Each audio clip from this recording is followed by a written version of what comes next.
Tonight we have 7 stories, from an odd arrangement that takes a bad turn, hiking in the wilderness, other stories from the woods, and more. A huge thank you to tonight's writers. Remember to send in your story if you'd like to have it featured. Stories can be submitted at my subreddit, r/slumberreads. Be sure to drop a like if you enjoy. Subscribing if you're new is also very much appreciated. Just a quick side note, the audio in this video might have a few strange noises in it, because I just moved into a camper full time.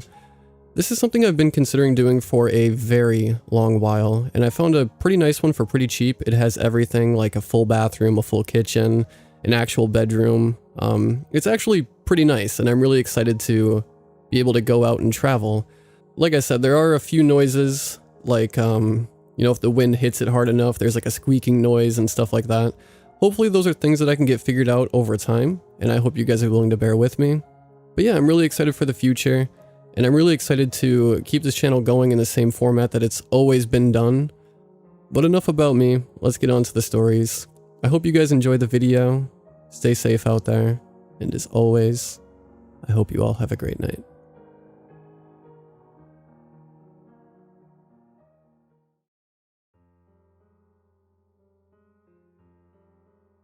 So this all happened about 5 years ago. I had just turned 21 and my life was admittedly a mess.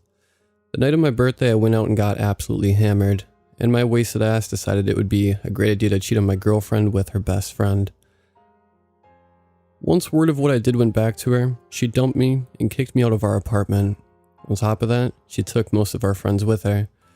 So there I was, alone for the first time since junior high, living out of my car and feeling like a piece of crap. Probably because I was a piece of crap, which is maybe why I noticed the sign on that truck.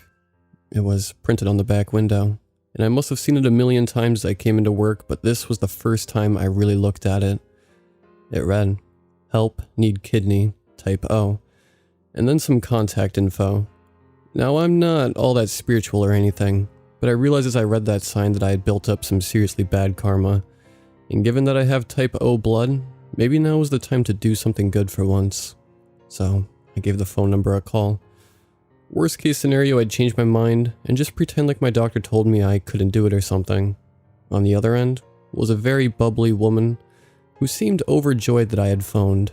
She explained that her husband desperately needed a transplant and that they had been trying to find a donor for months. Them and their 2 kids had been praying for someone like me to call. She even said they had set aside $2,000 for whoever was able to donate. All this made me feel great. I was helping out a family, and I was going to make some good money too. Hopefully enough to move out of my car and put an actual roof over my head. We agreed to meet up at their house and get to know each other. She explained that the actual donation process is pretty long and, obviously, giving up a kidney is a big commitment, so they wanted to make sure I was serious.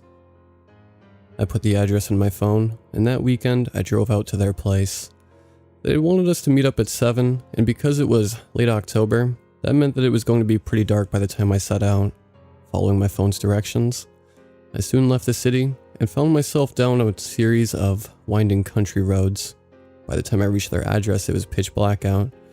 I stepped out of my car and walked to the direction of their home, only to find an empty lot. I looked around. There wasn't a house in miles. Maybe they gave me the wrong address. As I walked back to my car, I started to have an uneasy feeling, thinking that maybe this whole thing was more than I could handle. As I unlocked my car and stepped inside, I decided that when I got back into the city, I would give that bubbly woman a call and tell her I couldn't go through with it. I sat down in the driver's seat and adjusted my rearview mirror, only to catch the reflection of someone in my back seat. It's the last thing I remember. I woke up in a grimy motel bathroom, my body in absolute agony. My lower back radiated pain, and I had a splitting headache. I checked myself in the cracked mirror. There was a large stitched up incision right where my kidney had been. I slowly walked into the motel room and found my clothes folded up with my car keys and an envelope on top. I opened the envelope to find $2,000 and $100 bills and a note that simply read, "Thanks for everything." Once I composed myself, I went out to my car and drove as far away from that city as I could. Now I know that the first response is being abducted and getting your kidney stolen would be to go to the hospital or call the police, but I was just so spooked and frankly embarrassed by the whole affair that I did my best to pretend it never happened. Besides, they did pay me. Eventually I healed up, and outside of the scar on my back, I was more than happy to believe it was all a bad dream. At least until a couple days ago. You see, I've been starting to go bald, and the other day, I decided it was finally time to just shave it all off. When I looked in the mirror after all my hair was gone, I noticed something. A second scar across the entirety of my scalp. I stared at it for what seemed like an hour, a terrifying question eating at my very soul. What else did they take?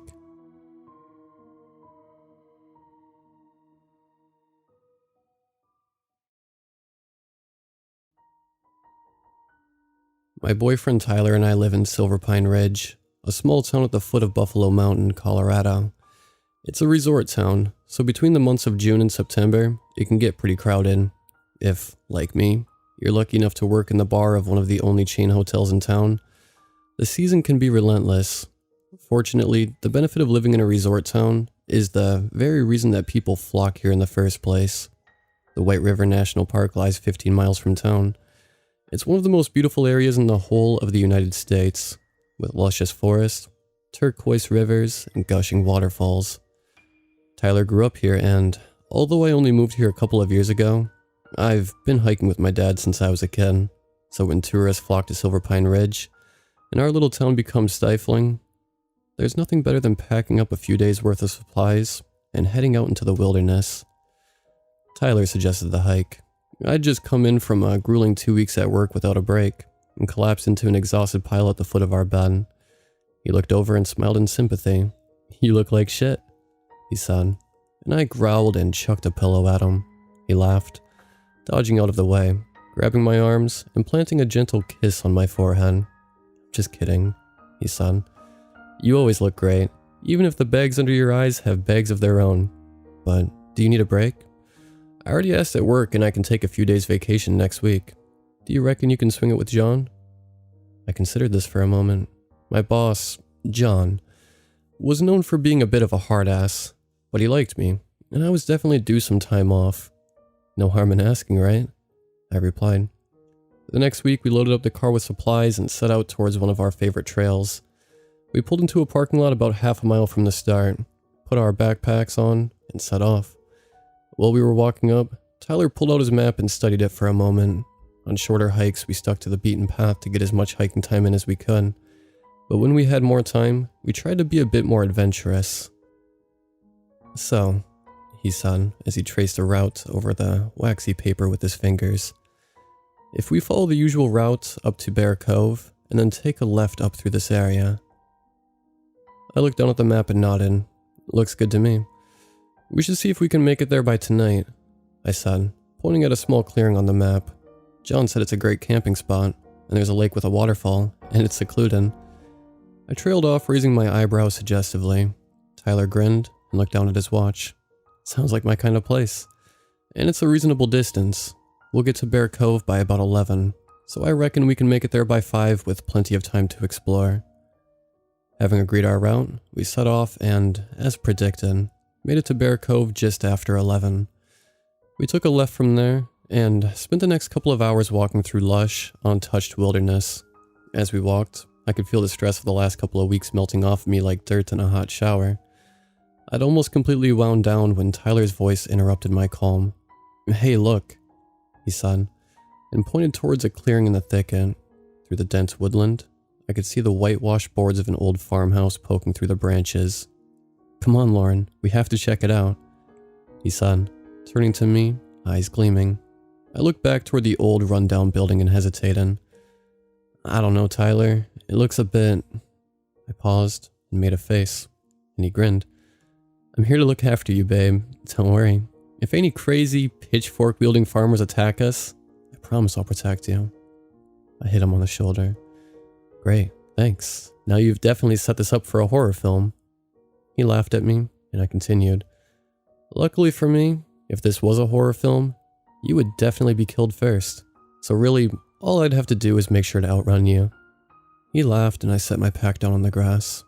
Our rule for exploring away from the path was that we would switch on the Find My iPhone function on my phone, and hide it in the bushes with our backpacks, whilst Tyler took his phone with us. It was a bit of a stupid tradition, seeing as we rarely had signal on the trail, and always made sure to let our friends know our predicted timelines anyway, but the extra security made me feel better.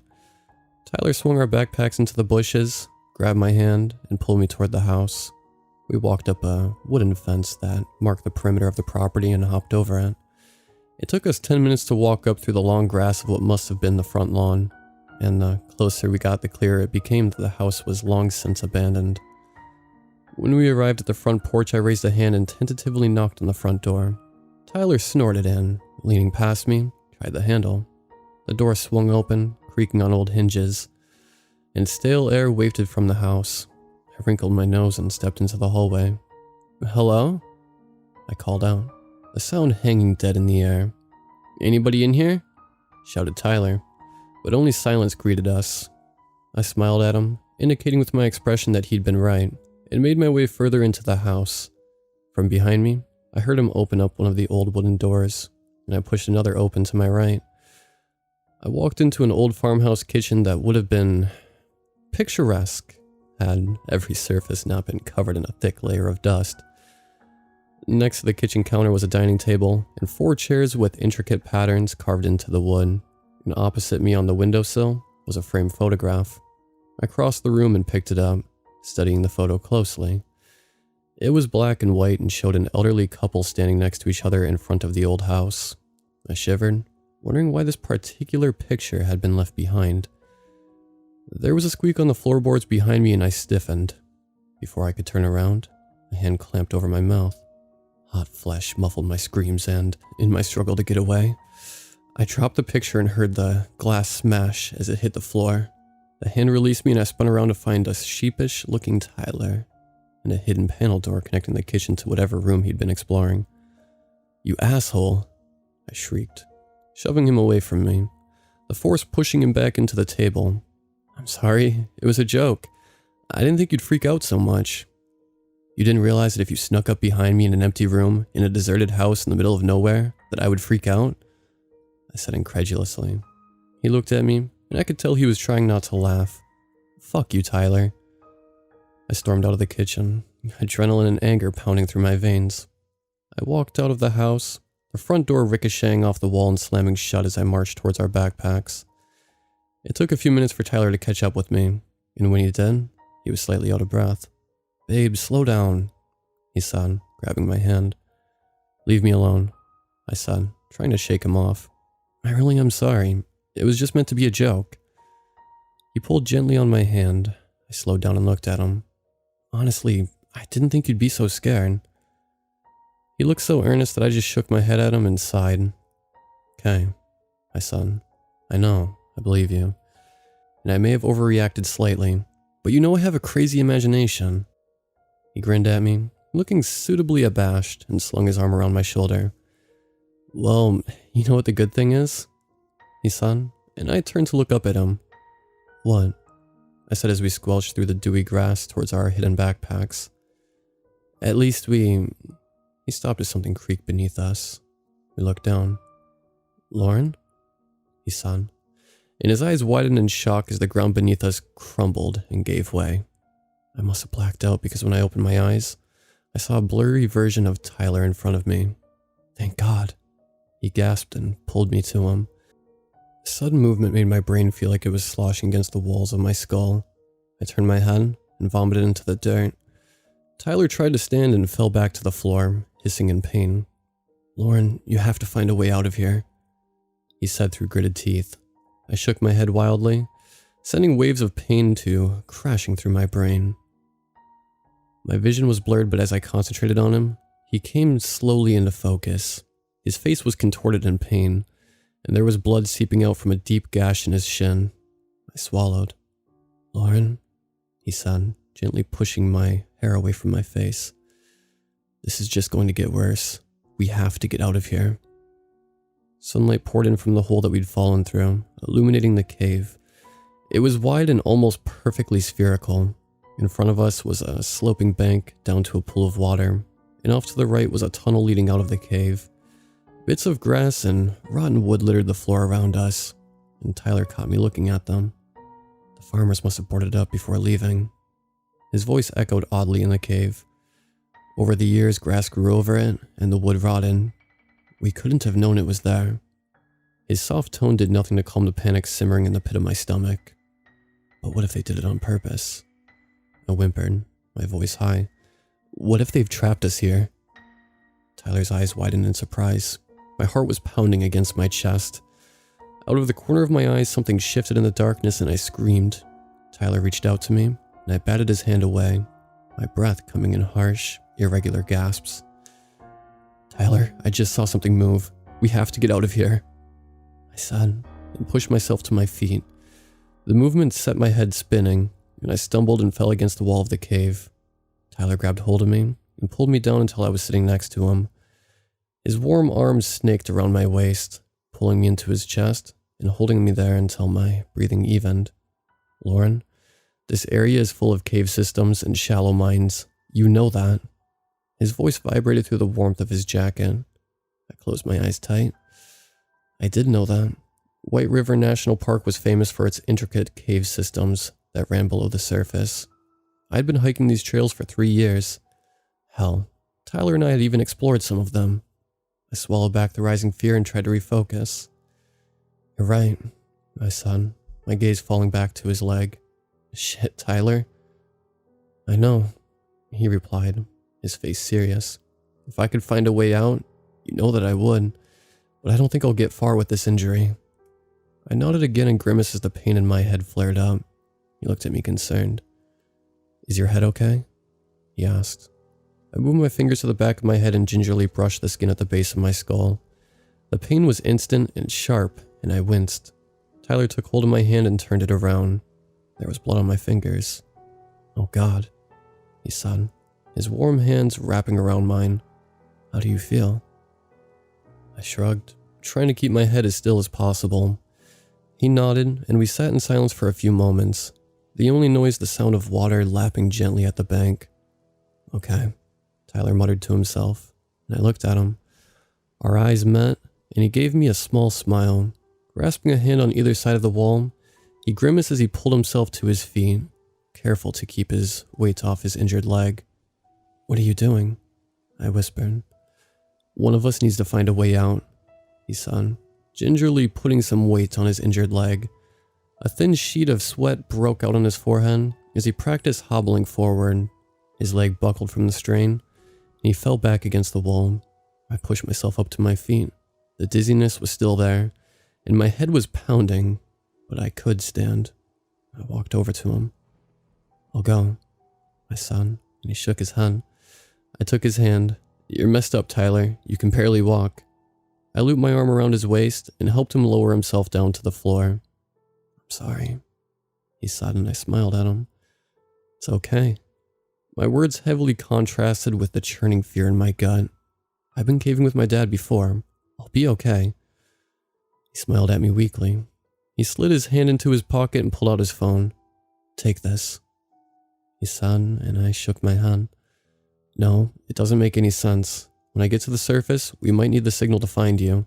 You keep it. He nodded and reached down to his belt, unclipping his flashlight from his holder. He clicked the button, and I looked away as the cavern flooded in the harsh white light. I unclipped my own flashlight and pushed the button. Nothing happened. Shit, I muttered, shaking it in the futile way that people do when they're trying to fix something electrical. It must have broken on the way down. Tyler plucked it out of my hand and pressed the cold metal cylinder of his torch into my palm. Take this one, he said. There's still some natural light in this chamber.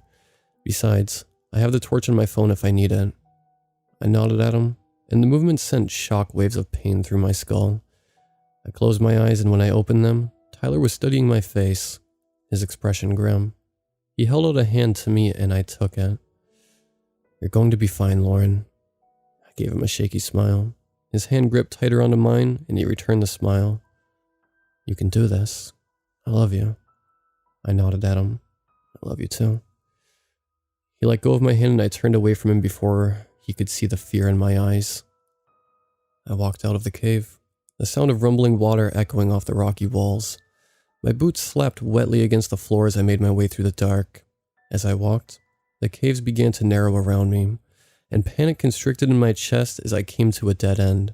I shone my torch over the rocks, searching for a gap in the wall, the torchlight revealing a small opening at the base of the rocks, and the tightness in my chest loosened a little. Crouching down, I shone the light through the gap. It was small, but so was I, and the next cave was close. I had just enough space to squeeze through. I lay down on my front, clenched the torch between my teeth, and tried to shimmy my way through the opening. The fabric of my hiking jacket caught in the rocks. I hissed in frustration and ripped free from it, the slimy liquid from the floor seeping through the thin material of my thermal shirt. After several minutes of struggling, I managed to pull myself through the hole. I stood up on the other side and shone the torch around the room. The cave branched out into a network of tunnels. I walked forward, and the movement sent a lightning bolt of pain darting through my head. I stumbled and dropped the torch. I touched my fingers against my temples, the coldness of them soothing the aching heat in my skull. Gently, I crouched down and picked up the torch. From somewhere in the darkness came a low growl. I screamed and shone the light towards the noise. The bright light threw up monstrous shadows in the darkness, and I screamed again, throwing myself forward down one of the tunnels. There was a rustling of leathery wings as my movement disturbed a colony of bats, and I shrieked as they fluttered out at speed from the darkness. I ran, my hands outstretched in front of my face, following the twists and turns of the cave until I couldn't run anymore. Breathless and exhausted, I collapsed myself down behind some rocks. The light from my torch was shaking. I tried to keep it steady, but my hands were trembling too hard. I clicked it off, my teeth chattering as I tried to control my breathing. I must have blacked out again. When I came to, I was slumped on my side. My mind flooded with panic as I sat up, but subsided as I made out the torch in the darkness. I reached out to pick it up when I realized that I could see the torch there. Must be a source of natural light. Relief thawed the terror in my bones, and I stood, slipping the torch into my pocket. Using the side of the rock, I navigated through the semi-darkness. As I walked, the tunnel around me got brighter and brighter until it finally opened up into a chamber. In front of me was a muddy bank that extended 5 or 6 meters up to an opening.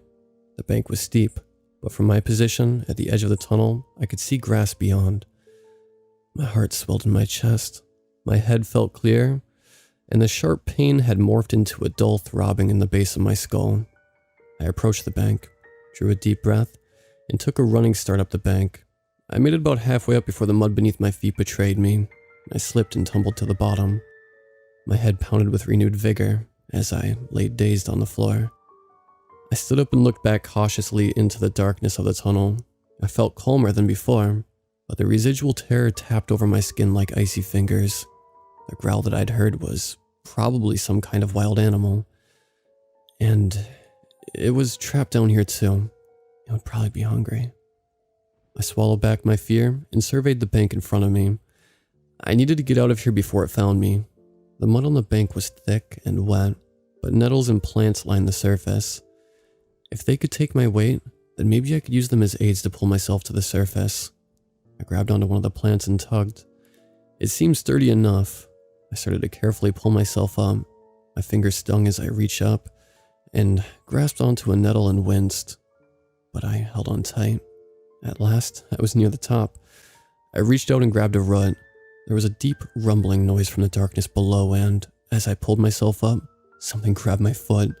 Sheer horror ripped through me, and I shrieked in terror. Pivoting around, the abrupt movement snapped the root in my hand, and I started to slide down. Panicked, I grabbed for my previous handhold, but I wrenched the roots out of the ground and tumbled down with them clenched in my hand. I landed at the bottom of the bank, terrified and covered in mud. My eyes darting around the cave, but there was nothing there. I looked up at the bank, and where I had been grabbed was a tangle of weeds that I had missed. I must have gotten my foot caught in them as I climbed. I let out a low moan of frustration as I looked at my escape route. Where I'd fallen, I'd created a landslide of mud that had covered the roots and any hope I had of trying to crawl back up.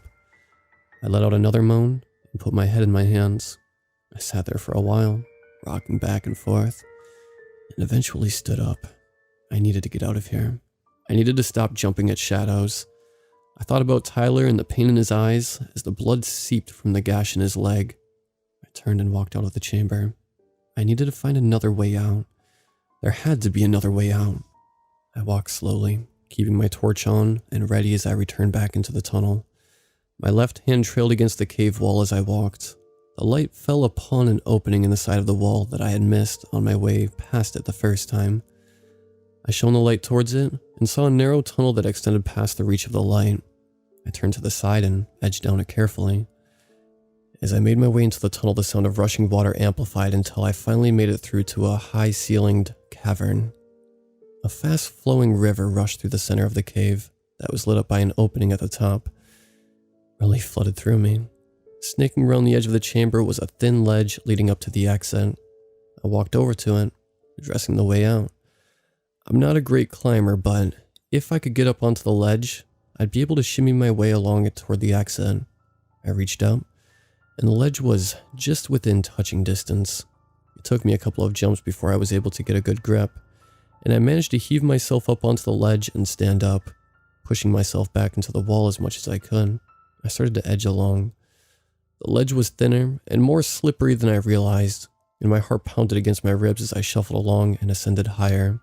One wrong step and I would fall, meaning broken bones at the very least. I thought about what it would mean to be paralyzed at the bottom of the chamber in the dark, and decided that maybe there was worse things than death. I was almost at the top when the ledge widened and then abruptly stopped. With both hands holding onto the wall, I peered over the ledge. I was about 10 meters up, and the gap between the ledge and the flat bank of the exit was half a meter wide. I swallowed and closed my eyes. I was going to have to jump. I took a deep breath and leaped across the gorge. On the last step, my foot slipped on the slimy scum of the ledge, and I slightly undershot the jump. For one breathless moment, I was falling. Then I managed to grab onto the ledge, but as my hands held on, I could feel the loose earth beneath my fingers begin to crumble. I gritted my teeth and willed every ounce of my remaining strength onto my aching arms. I fumbled around for something to hold on to, and my fingers found a root. I held on to it and tried to calm my breathing, determined not to make the same mistake again. I moved my right foot to touch the side of the cave and carefully began to probe the wall. When I found an indent in the side of the rock face, I let out a breath I didn't know I'd been holding in and pulled myself upward, using both the root and the ledge for support. My arms strained as I heaved myself up onto the ledge, but I grinned through gritted teeth. I was doing it. Finally, I pulled my full body up onto the bank and collapsed onto my back, closing my eyes and letting the warmth of the dappled twilight drench my cold skin. I let out a peal of laughter and lay there for a moment, experiencing a swelling of happiness beneath my chest before rolling onto my knees and standing up. As I turned towards the entrance of the cave, a man stepped through pointing a rifle at me. "Don't move," he said. His accent was thick and strange. He was thin and old with white wispy hair curling from his scalp. I looked at him bewildered and frozen to the spot. There's a good girl. The barrel of the gun was still trained on me. What? I started and stopped as the light from the cave caught the gun, making the metal gleam menacingly. Why are you doing this? My voice quivered from the cold and fear. He shook his head and pointed with the gun towards the other side of the ledge. Stand over there. I shook my head. Please, I begged, an edge of hysteria creeping into my voice. Let me go. I'm sorry, girl, but I just can't do that. You see, I've been a keeper of this place ever since my daddy passed. God rest his soul. And it's my job to keep it happy. He paused and the rifle dipped as he peered over the edge into the darkness. I moved towards the exit and he laughed, pointing the gun back at me. I let out an involuntary whimper. Don't you go getting any ideas, girl. He motioned with the gun. And stand over there like I told you. I closed my eyes for a second and then moved to where he had pointed, the sound of the river roaring beneath me. Please let me go, I whispered, tears welling in my eyes. I won't tell anyone about you or this place, I promise. He sighed. You know, we used to say that. If people made it out this far, they were free to go. He wiped one of his hands across his brow. That if they beat us fair and square, we'd let them up to the house, give them a warm bed, and send them on their way. But it's been a long time. People don't come through these parts no more, and the cave is hungry. He stepped toward me, raising the rifle to my head. Please. My voice was weak. Please don't shoot me. He gave me a sad smile. I'm not going to shoot you. My heart lifted and my expression must have changed because he shook his head slowly. I'm sorry, he said. The butt of the rifle shot out and connected with my stomach. I doubled over in pain and felt the weight of his boot on my shoulder as he nudged me backward off the ledge. My arms flailed, the air whistling in my ears as I fell. I landed with a heavy splash in the river at the base of the cave, narrowly missing the floor. I struggled in the current and emerged from the water, gasping for air. The current was strong, and I realized too late that it was pulling me towards the underwater passage by the mouth of the cavern. I took a deep breath just before I was sucked under and into the dark. I tumbled through the icy passage until my lungs began to burn in protest at the lack of oxygen. My shoulder slammed into a rocky outcrop and made a sickening crunch. I let out a gargled scream of pain, my lungs filling with water as I tried to draw back the breath that I had released. As I choked on water, my mind flooded with blind panic. I was going to drown. I was going to drown here in this fucking cave.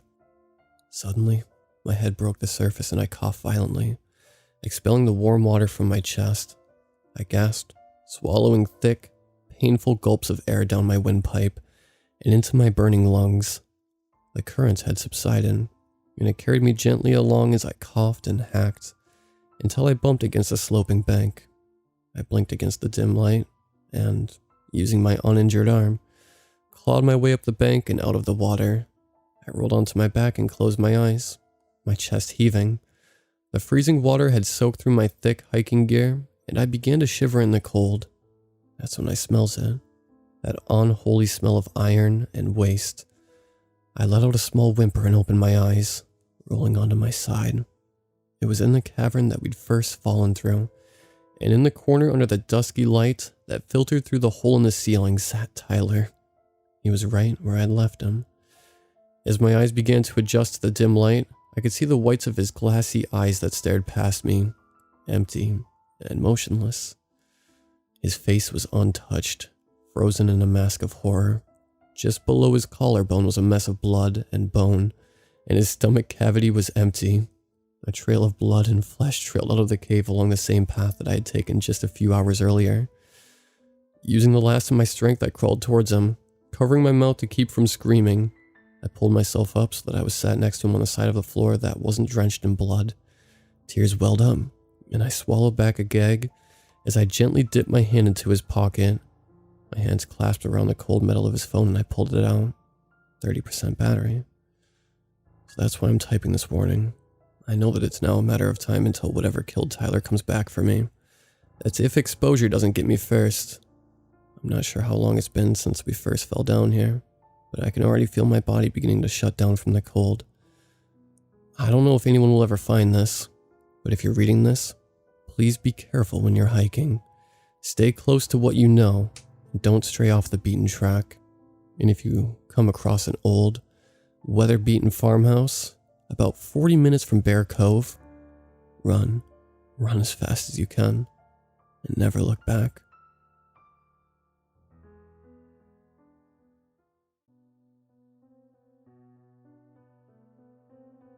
I was 6 months out of college with a business degree and no job. The endless amount of rejection emails was starting to take a toll on my self-esteem. The city with all the office jobs was about 30 miles from the rural town I was living in with my parents. The poverty-stricken town I grew up in was getting worse as the years passed. There was a steady flow of petty crimes throughout the year, from car thefts to convenience store stick-ups. The only means of income for someone my age was typically low-paying and manual labor-intensive. I got tired of having no money in the bank, so I decided to apply to a mattress delivery position. I landed the gig after one interview. My parents weren't thrilled at the idea, but at least it would allow me to save up some money while I continued to apply to office jobs.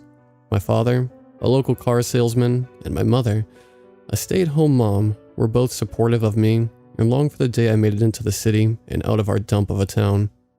My first day delivering arrives, and I am partnered with Henry, a man who appears to be in his 50s and has no intention of retiring anytime soon. This is his career. I pray that I don't end up like him. with a sore back and sweat dripping from my body each day I return home from work. I try to keep a positive attitude, though as I step foot into the passenger side of the truck, we head out on our first delivery. "You're from around here, aren't you?" Henry says to me while he drives us to our first destination. "What gave it away?" I responded. "I can see it in your face. You won't be leaving anytime soon. This town has a way of grabbing onto you and reeling you back in just when you think you've made it out." Henry reaches into the glove box and pulls out a box cutter. He hands it to me. "Take one of these and keep it in your sock. You never know what kind of crazies you may run into on a route." "Thanks. So, where are we headed?" I reply. "A little cul-de-sac on the outskirts. We're removing one king mattress and delivering another." "Any chance of getting a tip?" I chuckle, already knowing his answer will be no. "Just stay focused and professional. In and out, and on to the next one," Henry responds. We pull into the cul-de-sac and arrive at our address. There are 4 houses surrounding the circular driveway. I notice a number of delivery trucks parked. "This is kind of weird, isn't it?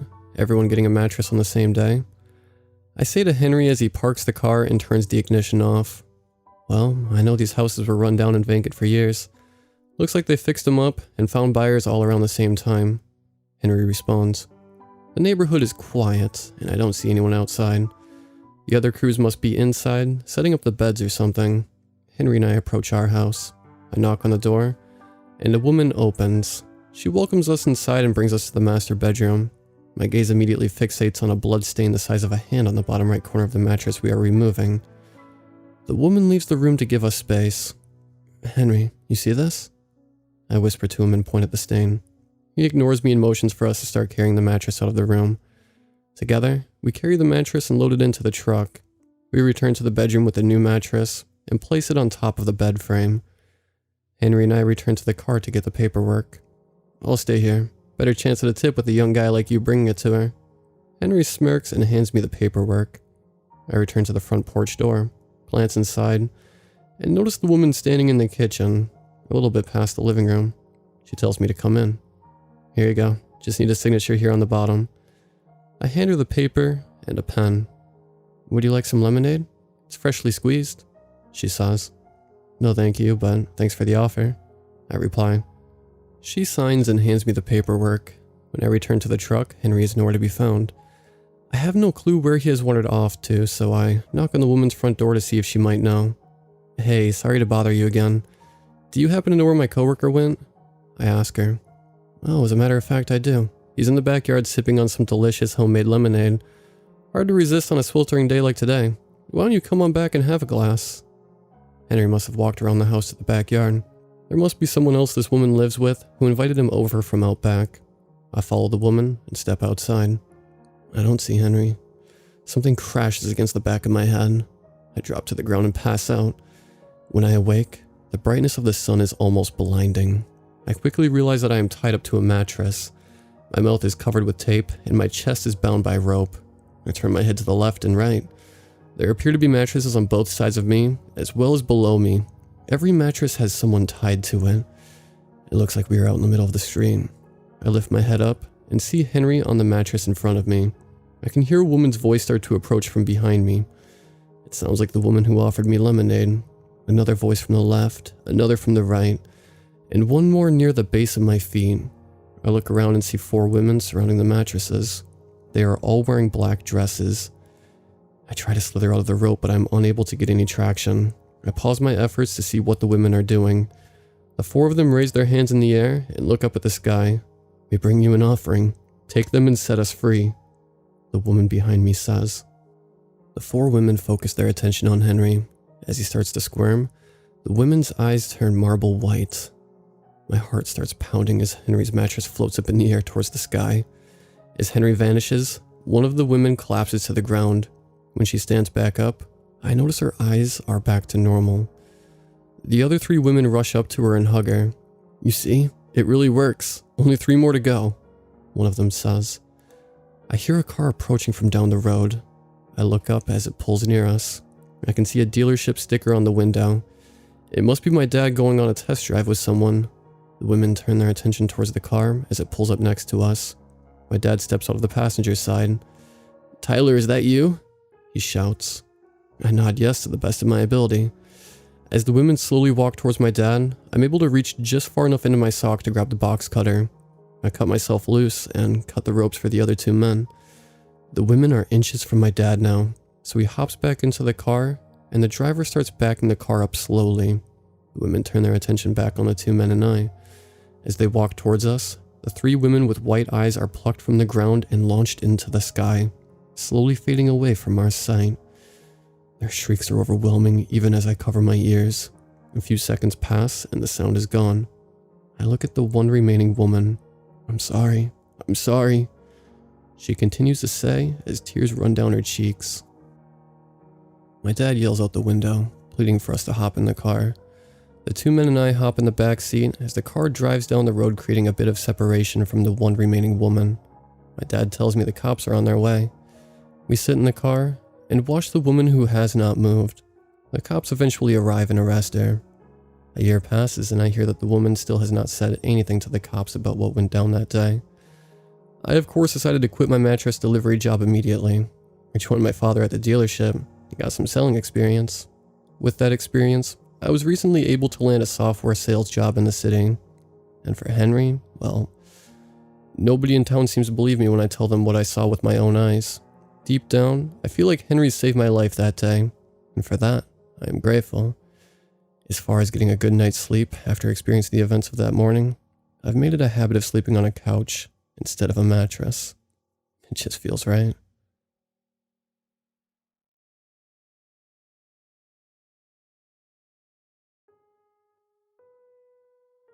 I don't know if I have a medical condition, but I oftentimes will wake up at 3 a.m., knowing that I will not be able to go back to bed. Oftentimes I take advantage of the restlessness, and I will go for a walk to get my miles in.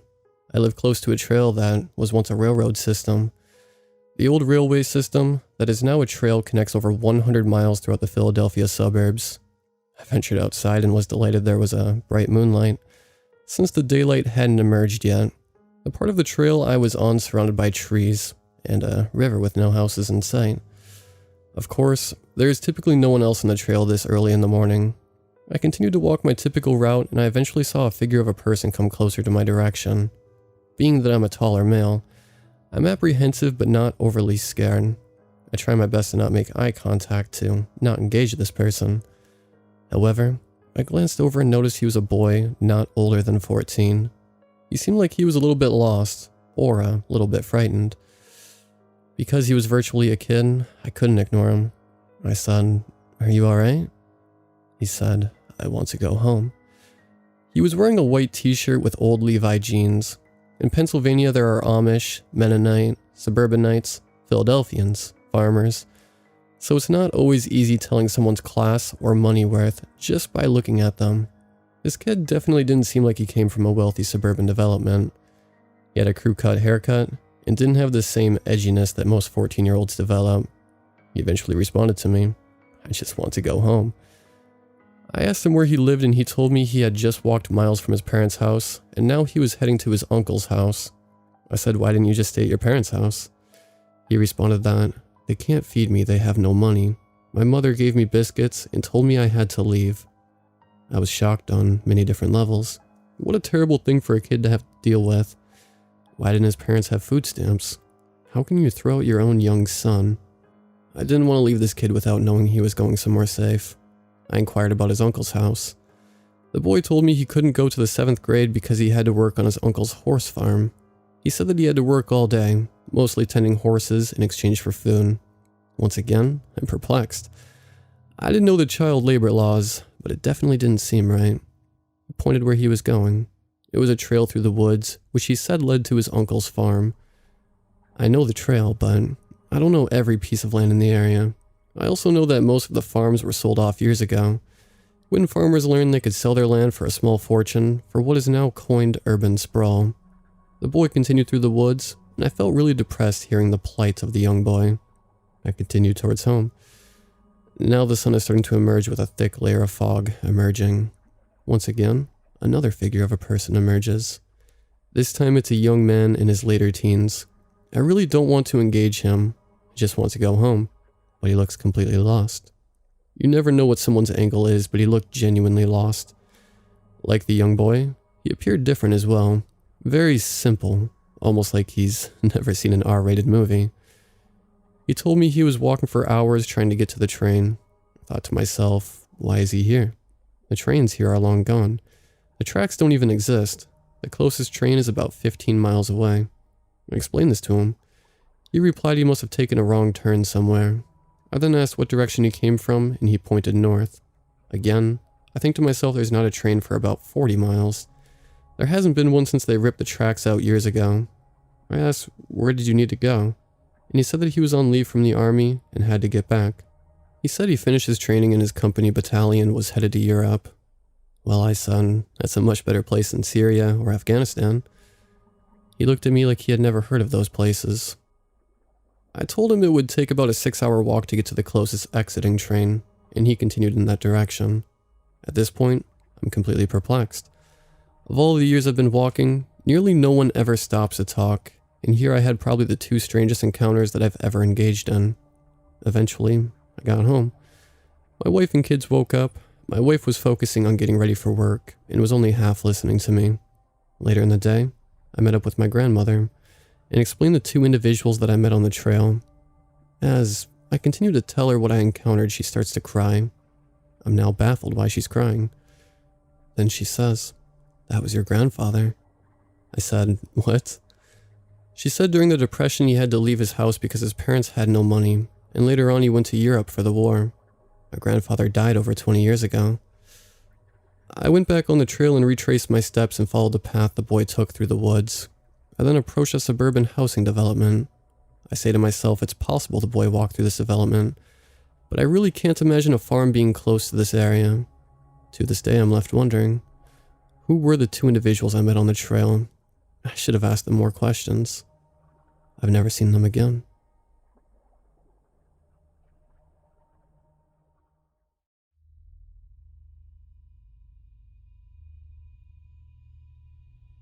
As a child, my friend Alec and I used to explore the woods on my property nearly every day. We would wander deep into the forest just seeing what we could find, play hide and seek, or sometimes just to hang out with nature. This continued into our late teens when we brought our group of friends out to camp overnight. We started off our hike around 1900 and walked around 2 miles into the forest until we found the perfect spot to set up camp.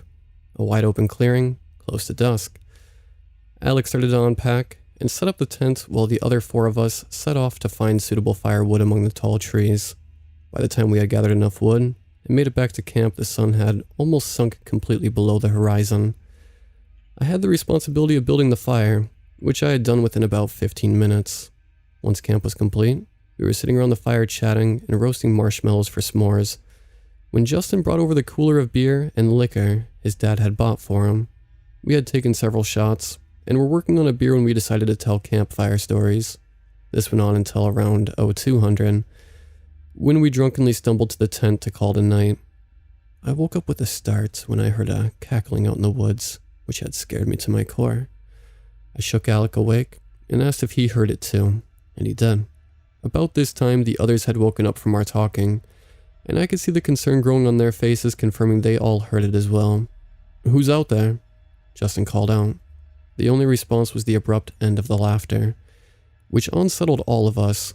We were all wide awake and too spooked to go back to sleep, so we decided to get up to rekindle the fire from earlier that night. Upon exiting the tent, we saw that the campsite had been destroyed aside from the fire, which had a small dead mouse laying right by it. I had poked the rodent with a twig and turned it over to reveal a precise incision on its belly, with its innards hanging out. "Bro, what the hell?" exclaimed Josh. Right as he had completed his sentence, I heard something moving through the leaves just outside of the clearing. Startled, my eyes shot up towards the sound, but I couldn't see anything. Brandon went back to the tent to grab his small flashlight and shine it out into the trees. The only thing we could see was a set of glowing eyes looking directly at us.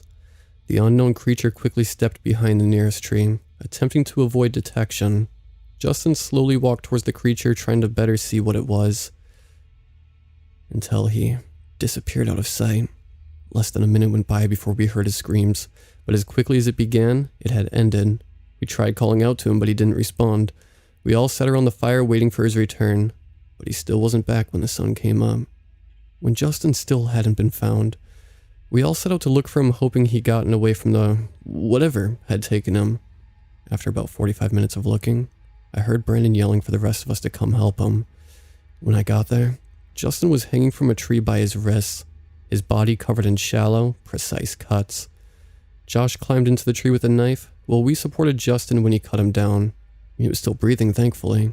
We splashed some cold water on his face, and he woke up with a scream.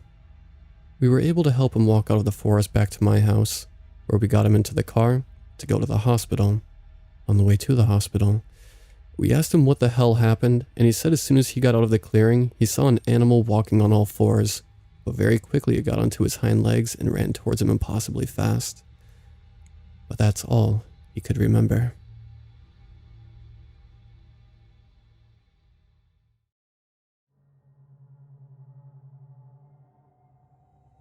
I honestly don't know how to begin, other than the fact that I am still alive, I think. I suppose, at the beginning, when life took its first turn. With it being 2020 now, I feel I need to explain some things. This particular incident took place in 1983 when I was 8 years old in rural, very rural, Missouri. Nearest population center had 128 people. Now the town is closer to 200, but is nearly a ghost town. You see, in this era, snatchers were just a scary story from the cities. My home life wasn't very peaceful, so me disappearing on my own for hours at an end wasn't unusual. So long as I was back before dark, I could go and do what I wanted. By the ripe age of 8, I knew my way around the backwoods, road, and fields fairly well. To get it straight, this isn't some story of a kid getting lost and barely escaping some mysterious cryptid. You must also keep in mind the culture and type of folk that I grew up around. Old superstitions and wise tales were held as gospel still. Everything from a turkey drowning in the rain to predicting the weather. So I grew up on stories of the critters that lived in the natural places. Hoop snakes and Tamagotchis, well children and the hungry catfish. So many stories I've forgotten more than I remember now. Mama telling me about the evil eye and how our bloodline had the weird in it. Her daddy had it, and her mama was a herb woman. Everyone has heard of the Appalachians and the people there, the hill folk and backwoods people. Not everyone knows that the Ozarks has the same.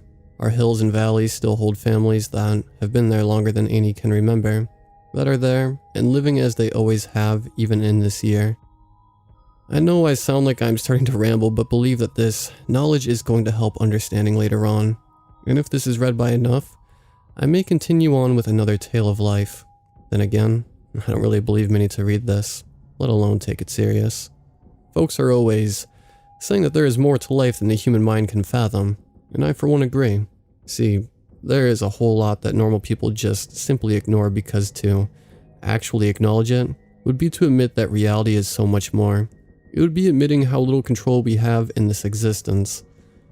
How could an 8-year-old know of these things, though? So for me, it was just another day in late spring. Stay out of the local pastures. The bulls were getting mean. Snakes were out and about. Make sure the stick was just a stick. Otherwise, exploration was my youth, for the most part. I avoided my home as much as possible for details that aren't any of matter, which left me to really wander the countryside. Yes, many things could have happened, but didn't. I always just felt safe, watched over. Up until this point, I just felt it was because of my dog, a black and white mutt named Roscoe. Up until that point, I thought that, like you, the stories were just stories. See, it was getting toward evening and I had stumbled on a big old flat stone run smooth by hundreds of seasons of rainwater washing along a creek, and it was grown over with moss. Ever lay down on a bed of moss? It's soft and comfortable. With warm sun, it is easy to lose track of nearly everything, which is what happened. I knew I wasn't going to make it back home by dark when I came to my senses, and that mutt wasn't any help as he was snoring next to me. With the shadows growing longer and the sun sinking quickly, taking its gold/red glow with it, I started hot stepping back. Now this was old growth woods at the time, underbrush and brambles and thorn bushes aplenty. I knew my way, even in the dark, and my night vision was excellent, so navigation wasn't a problem. Nor was I scared of the dark, the animals, or the sounds. Yet at some point, I somehow got turned around, running straight up on the one thing in those woods that scared me more than what was waiting at home. There was an old cabin, probably left from a hunter or a trapper, and it was in bad shape. I mean, the shack in Evil Dead was in better shape. I would never hesitate before about exploring such a place because of the thought of what I could find, but this place was just a squatting toad of nope. Half the roof caved in, the walls were missing in parts, and the wood was that black type of slow rotting. This place just felt wrong and gives me the shivers now just writing about it. I was turning to leave that forsaken place when I caught the flicker of movement from inside. My first thought being that it was just an owl or a raccoon. I looked back. Whatever was inside was much larger and moving toward a surviving window frame on the side of the ruin. Every bit of me was screaming to run, but I just had to see, to know. A shape came flying out the window, landing near enough to me that I could see what it was. On the ground was the head of a bull. I tried to run, but a fog began to fill my head, making me dizzy as all hell, and I didn't know up from down. I stopped trying to move and saw a shape come out of that place. Not ashamed to admit I pissed myself as I least managed to turn around. A skeletal hand reached over my shoulder and grabbing my chin tilted my head back. That grip was cold, to the soul cold, and a vice had nothing on the strength. Nails or claws or talons to this day, I don't know what tipped the fingers. Just know they were sharp. Sharper than my dad's old straight razor. Every muscle felt held in place, and I could feel this thing's presence. I refused to open my eyes. I didn't want to see it. Bad enough I felt its touch. It was close. Closer to me than you are to this screen right now, when it inhaled my scent, deeply as if trying to judge the way you would smell a rose, or test the wine cork. Then it spoke. By all there is, that was the worst part. Have you ever been in a real, natural cave? Not one of those with the guided tours, but one out in the middle of nowhere? The air gets chilly once you are in far enough, and there is a wet smell to it. Minerals and soil too. It doesn't smell bad or good, but it is a unique smell. That is what the breath smelled like. Damp earth and stone and age. It only said 2 words. Just 2 before it was gone in a rush of branches and shadow, leaving me in a state of terror and confusion with a cut on my chin deep enough I still have a scar. I still hear the echoes of those hissed syllables. Not tonight.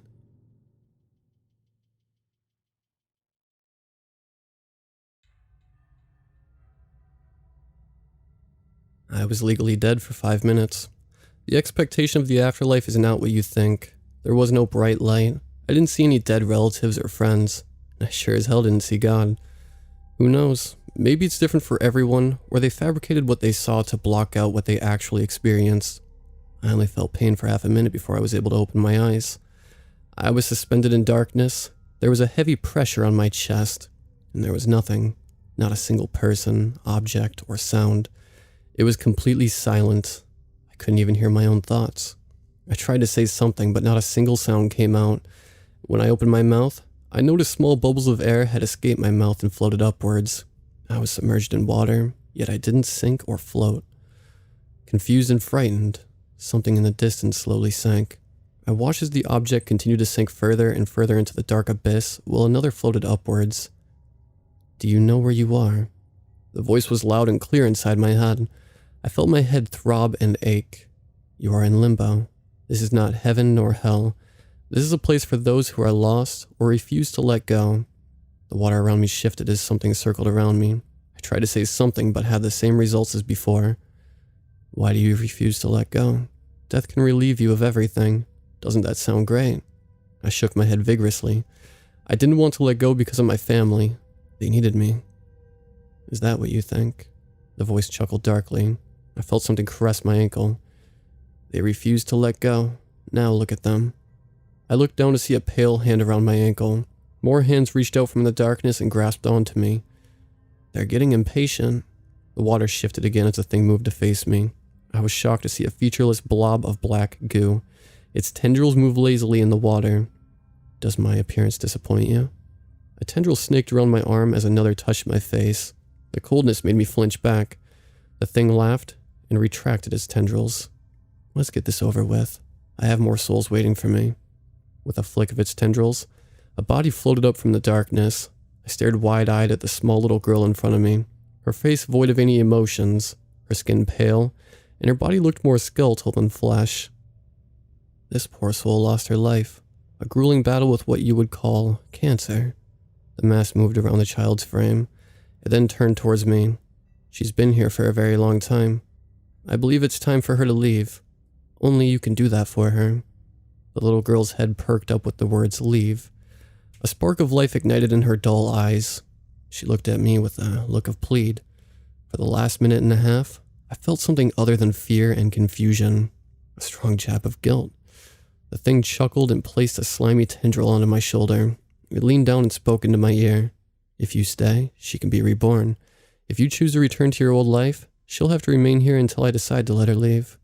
Tears began to run down the girl's face. Her eyes closed shut as she let out a silent wail of pain and longing. She looked to be no more than 11.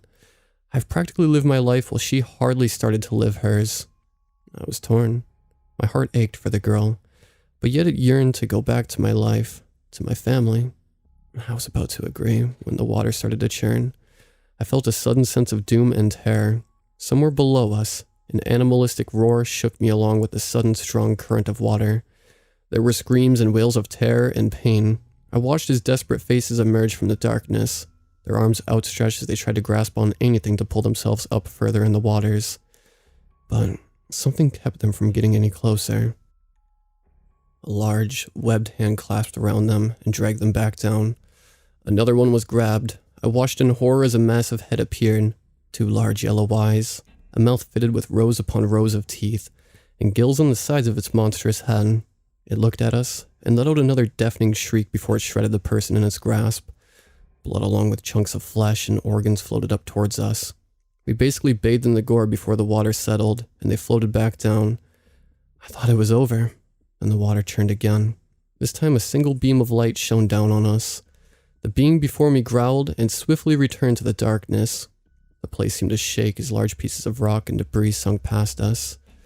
The little girl looked horrified as the massive hand snatched her and dragged her back to the bottom, her face frozen in a silent scream. This isn't over. The being hissed and quickly swam away. Then the world fell around me. I woke up in the hospital. My body ached and was covered in bandages and gauze. I had a very long recovery from the plane crash. I had to learn how to walk with a prosthetic. I also had to learn to ignore the pale figures that seemed to watch me from a distance, their eyes full of longing as they yearned to take my life and start anew. I don't think it's over. I had dreams about that place, and each time it got harder and harder to escape. Sooner or later, I won't be able to escape and I'll be stuck in limbo forever. I haven't slept for 3 days. The pale figures have gotten closer, and that thing's voice keeps calling my name.